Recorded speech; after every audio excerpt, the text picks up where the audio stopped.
You are listening to the Central Indiana Sports Report, episode number 227.2, the Pacers Report with Mike Rich. You're listening to the Central Indiana Sports Report with your host, Greg Mengelt.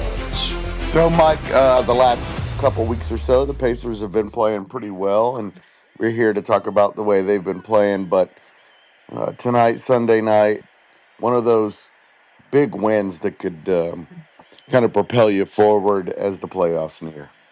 I thought tonight's win was fantastic. I mean, going into the game, didn't know what to expect without Siakam.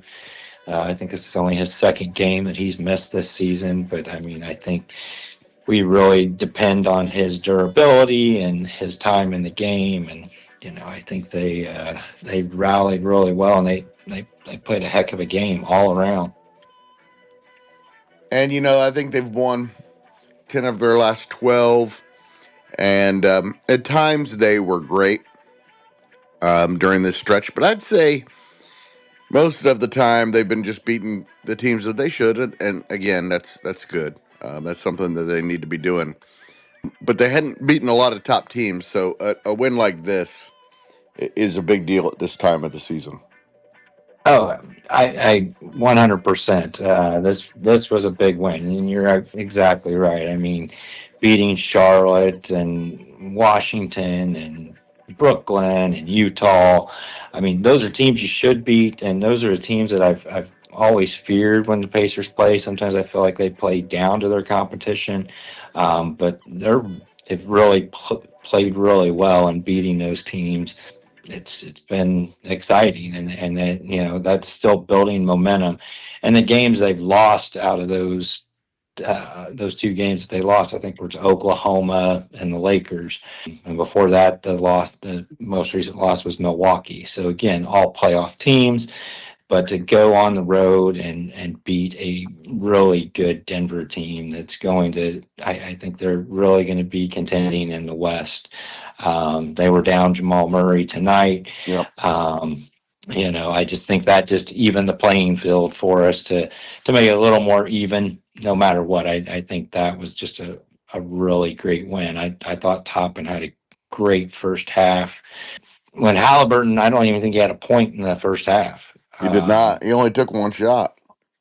Right, and but he came up big in the fourth quarter. He, other than missing those two free throws by Nembhard and Halliburton at the end of the game, that kind of concerned me a little bit, but didn't seem to have an impact on the game. But not Neesmith. He was just clutch, man. Oh, absolutely, clutch. Second time this week too. Yeah, and I think McConnell does McConnell things, and he continues to be great off the bench. I think Mathern continues to grow. I think he's just getting more and more mature. And Thomas Bryant, oh my gosh, great block on Jokic. Yeah. I thought he played really good defense on Jokic. Really good defense. Jokic had a fantastic first half, close to 30 points in the first half, and I was like, oh my gosh, this guy's just, and he just seems so unstoppable. Welcome everybody to the Pacers Report with Mike Rich. We're here to talk about Sunday night's win over the Nuggets, but more than that, we're going to talk about some playoff stuff, and it looks like it's going to be the fourth seed, almost certainly now, which means home court advantage, which is a good thing. But we don't know quite who we're going to be playing yet. It really looked like it was going to be Detroit, but I think it was last night. Detroit lost and Milwaukee won, so now that's a little up in the air. I still think Detroit's playing better, and I'd probably almost rather play Milwaukee. What do you think? I think I'd rather play Milwaukee, especially if we have a home court advantage. Detroit's they're way ahead of where they should be, and I think they're a dangerous team. They have nothing to lose in the playoffs. No one was, I think JJ Redick said it about the Pacers, and I think the same about Detroit. They're not on anybody's radar. But I think they're coming along at the right time, and they're going to be a dangerous team to play in the playoffs. I think Detroit's going to be tough. So I rather play Milwaukee. We know what we're going to get with Milwaukee. I think it'll be a good, I think it'll be a good And I series. kind of want, a tough path. I want the team to be tested, especially at this point when I'm not sure they are going to be a championship team. Right. Well, I mean, if you're going through Milwaukee and Boston, that's not an easy path either. No, no. So, and you still probably have to play Cleveland in the Eastern Conference Finals. I think I'd still probably rather play Detroit. Giannis is just that scary. I don't know. Does he even have another gear for the playoffs? Because if he does, uh, it's really scary. Detroit, I think we match up better with them. I think I'd rather play Detroit, but it's pretty close. Is And it's all Milwaukee going to be without Portis no. Portis will be still? back. Okay. Portis will be back for the playoffs. So right now, Detroit is half a game behind Milwaukee. So that'll be interesting to see what happens. What's coming up here in the next few days? The Pacers host the Wizards on Tuesday, so that should be a win. And then you got Cleveland coming to town. And that Yeah. game's on TNT on Thursday. And Cleveland, two of the last four games of the regular season. And I would guess the Pacers are going to spend a lot of the rest of the other games resting guys and put everything they have into those two Cleveland games. If they can lock up the 4 seed, what are they, 3 games up on Milwaukee? Yep. Yeah, I think they win one. I think one more and they would clinch that 4 seed. So if they can beat Washington, I don't know how much Cleveland's going to play their starters either because I think they're kind of set where they're at as well. Yeah, probably. They're only 4 games up on Boston. Boston's been playing amazing. Unbelievable. Yeah, Yeah. and then Boston's playing the way they should, and what we're you're going to expect in the playoffs, and they're going to get better. They're going to be. I think Boston's the team to beat. Yeah, I think so too, but Cleveland is awfully good. Yeah, Awfully but good. they're showing some vulnerabilities, and Yeah, but they've basically clinched the top seed with a month to go. You should show a little vulnerability, otherwise you're not taking the foot off the gas as much as you should be, right, coasting toward the playoffs. So right. I'm not sure how much of that is what. Like tonight, the Pacers without Siakam still get the job done. You mentioned Denver's without Jamal Murray, but it seems like they are quite a bit. I think Jamal Murray is going to be one of the keys to the postseason because if he is a factor like he can be, Denver's awfully good. They, of course, tonight falls to the number 5 seed. They're either going to have to play the Warriors, the Lakers, or the Timberwolves, or actually could be the Clippers as well in the first round. So, man, the middle of a lot of stuff still to be determined in the West. Oh, absolutely. Has anybody even locked up the third playoff spot yet? Oh no! And, and Everybody, the team that's currently in third, the Lakers, could be in the play-in game in a yeah, couple of weeks. There's only 2 games separating third place and eighth place in the West. To be fair, though, Memphis seems to be going the other direction, so I don't think that they're going to be a factor in that. But the Clippers have been playing well, and if Kawhi Leonard's playing well, the Clippers could be a factor as well. yeah, West is scary. Yeah. And yeah, there's only 2 teams that have clinched a playoff berth, and it's a game or two from eighth to third. That's right. And in the East, all 10 teams have clinched the play-in or playoff, and the Pacers, of course, have clinched a playoff berth. They do not have to worry about the play-in. Unfortunately for the Magic, because they had so many injuries this year, they are going to have to earn their way in, and they haven't been playing very well. Almost certainly, if the Pacers can get past the first round, it's going to be the Cavs. They 62-16. What a year for them. That's a great year for them. Great year. Yeah, and a really nice balanced team. The question early in the season was the bench, but they've definitely addressed that, and now they've, I would say, at least better than average bench. Them and Boston have been at the top the entire season. Yeah, I think it's been Cleveland, Boston, and New York at the top the whole entire season. Maybe yeah, the at least Bucks were for up there at one time. no, the Bucks were 1-7 or something. Oh, that's So right. Yeah. they've been working their way up all year. In fact, it was Yeah. Orlando who was up there with them until they had their two injuries, and those That's guys have right. been back for about a month, and they've made no move No since those guys impact. have come back. It's No. kind of odd to see them floundering in all these games now. And Oklahoma City, of course, is 13 games up on Houston in second. Yeah. Crazy. I'm not sure though, Mike, how much they're going to gain. Their game will translate into the postseason because the reason they're so good is they just turn up their defense. But in the playoffs, everybody turns up their defense. Everybody will turn up their defense.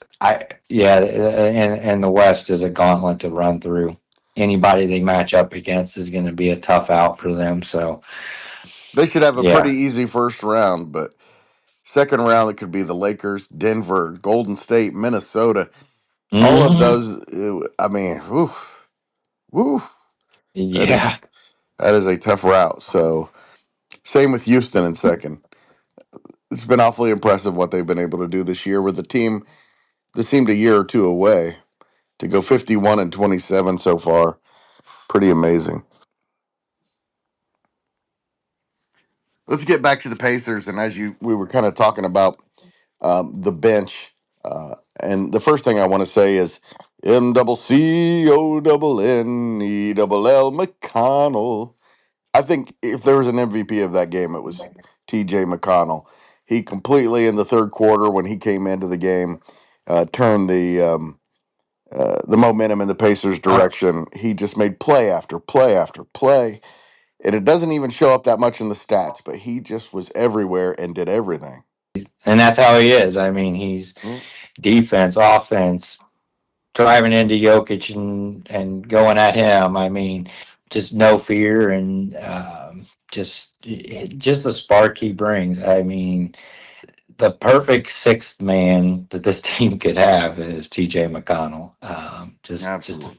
Just fantastic. He's consistent. He brings the energy every single time.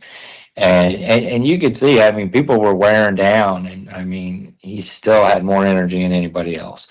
I love his game. I love his passion. I love what he brings to the team, and he He's been plays here hard what? every night.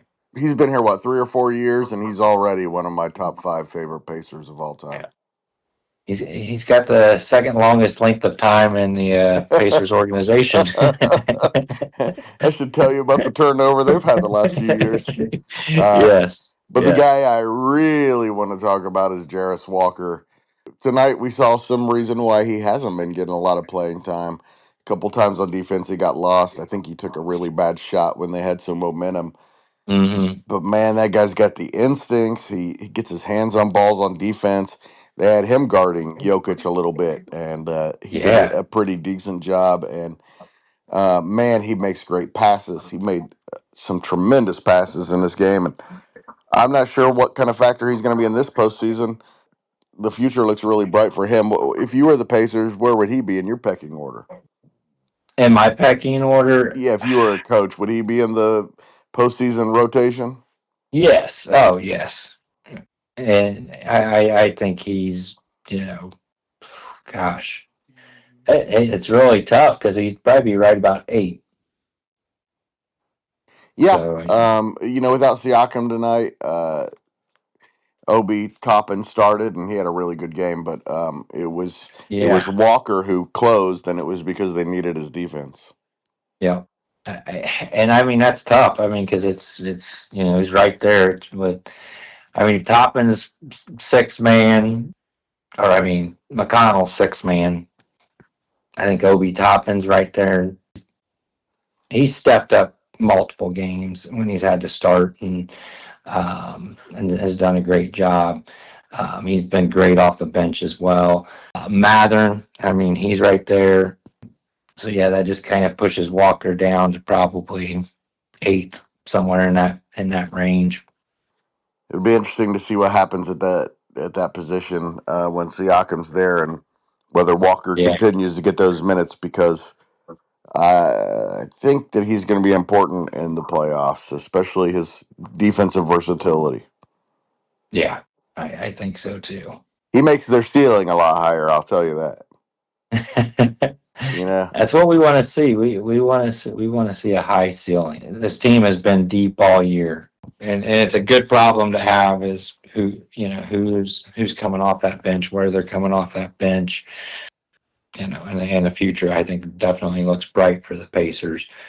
Johnny Johnny, Perfey got some minutes, some real minutes tonight. yeah, and early in the third quarter, I think it was, and had what four rebounds, something like I that, believe and so. He went 0 for 2, but had a couple of pretty good looks. big, yeah, had some good looks, but I mean, big time rebounds in a game that playoff atmosphere. I mean, 20,000 people there. Team that won a world championship just a couple of years ago. Right. Those are real minutes for a 19-year-old rookie. Carlisle the other night, he was Furphy. He put him in the game late, and the clock never stopped again, and so he never got in the game. And Carlisle said, "I want to tell you, that was not just a token putting him in the game. He's going to get some minutes, and they're going to be some real minutes, and he is a real part of our future." So, interesting comments from Carlisle earlier this week about our guy Johnny Furphy. Good to see. Good, yeah. He had four rebounds, two on offense, two defense, and I think the crowd loves him. I mean, they want to see him score at home, especially at home.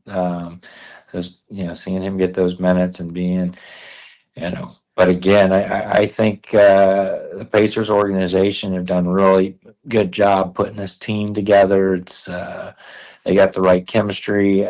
They started out really scary in the beginning of the season. We had some high Yeah. hopes for them before the season started. I think they're playing the way we were hoping they would play from the start. But it's good that they're finishing the season the way they are. I hope they continue to finish strong. I hope they can, win, at least three, maybe four more of these games coming up. Get over 50 wins. I think that's a good season. Yeah, it's a good season. Probably not as many wins as we expected, but considering the slow start, really nice job recovering. And I think they've been right there with the Knicks for the third best team in the East in the second half of the season. So Yes. really Oh, nice to see that. But I will say the one concern is I don't understand why Halliburton has so many of these quiet first halves. yeah. I don't get it. And even they said he had 11 assists, and I said, did he?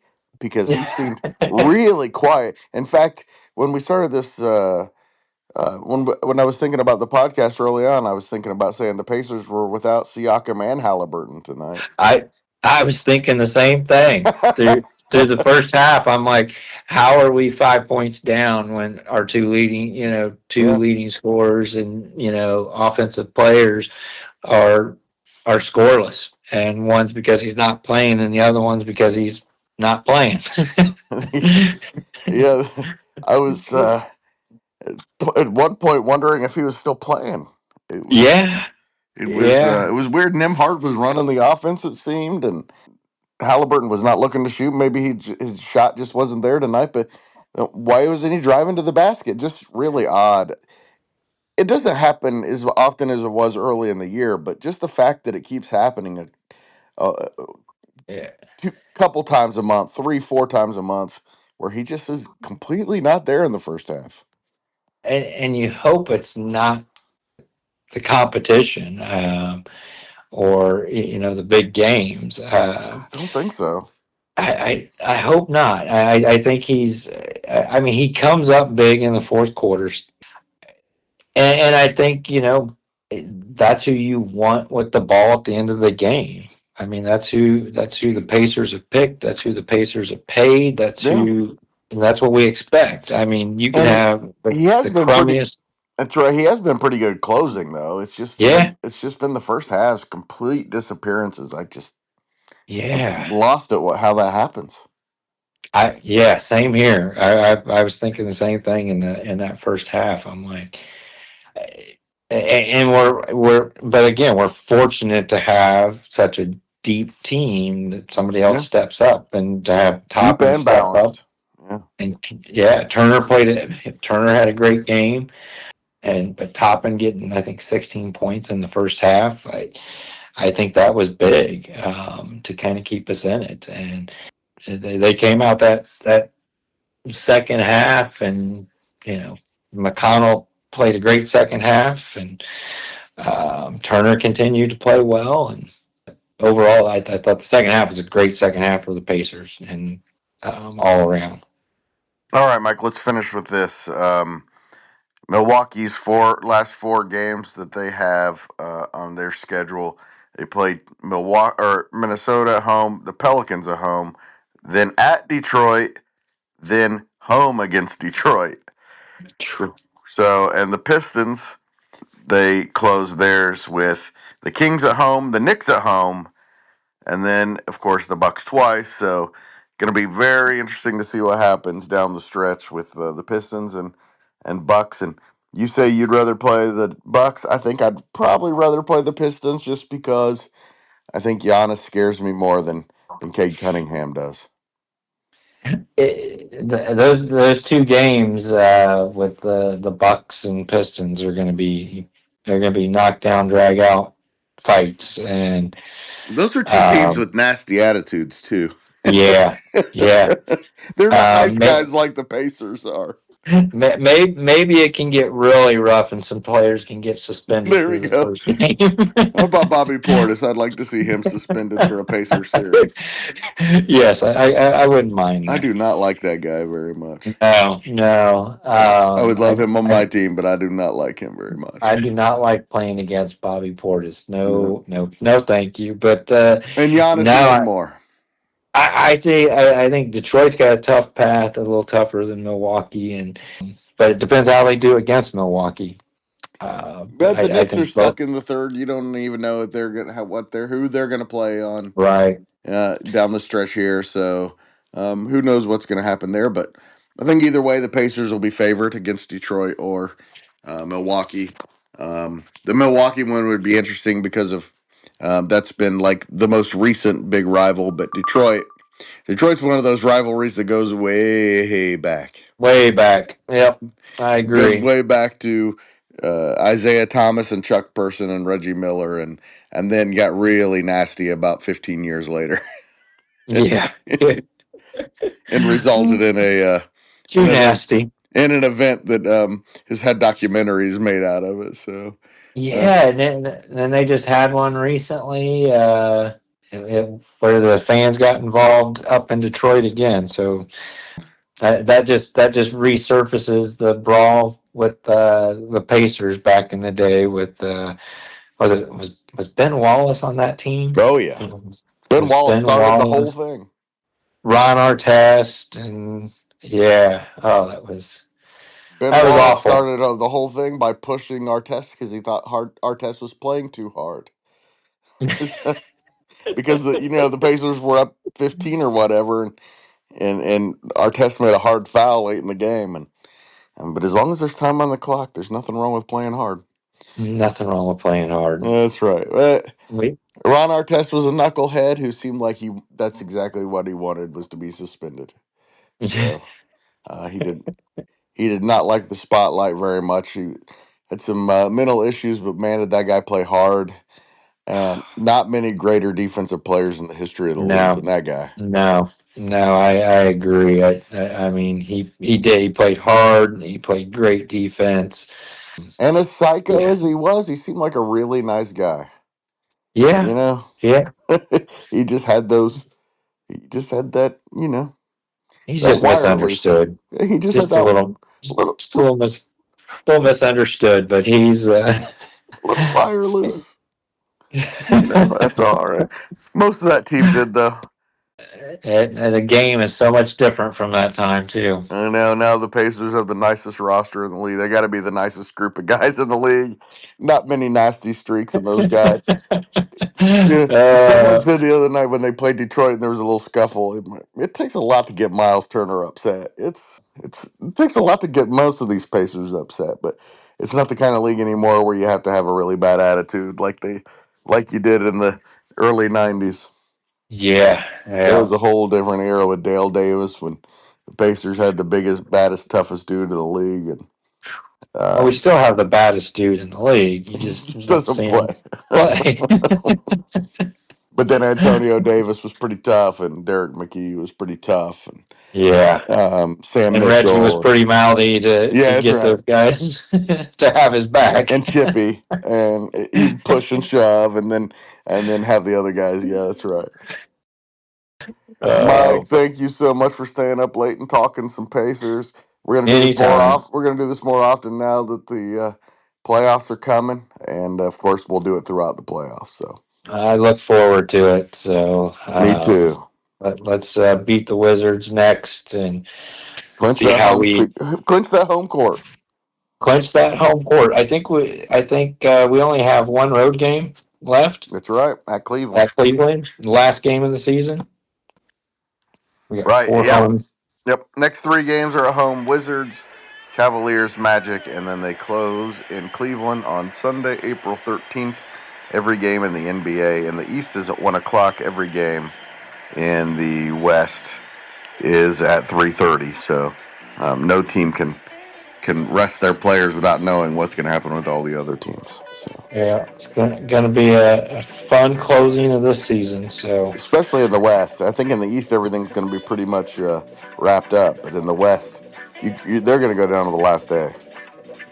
I think if everybody's resting their players between Cleveland and Indiana, I think we're gonna see some good bench play that we have, and I hope we take both of them.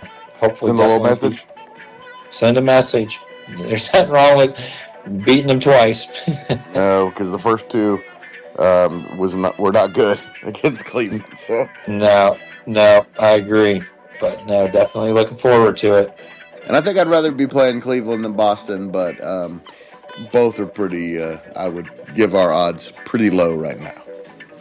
Yeah, yeah, they're a different tier They are, of team. but I think if any It's team in the NBA can jump from the second tier to the first, it might be the Pacers. Thank you so much to my man Miguel Rico for coming on the Central Indiana Sports Report to talk some Indiana Pacers. Love talking Indiana Pacers with him, whether it's on or off of the podcast. Thank you so much for listening. If you are interested in seeing the Central Indiana Sports Report continue to grow and thrive, please share these segments with your friends and family. We humbly thank you in advance.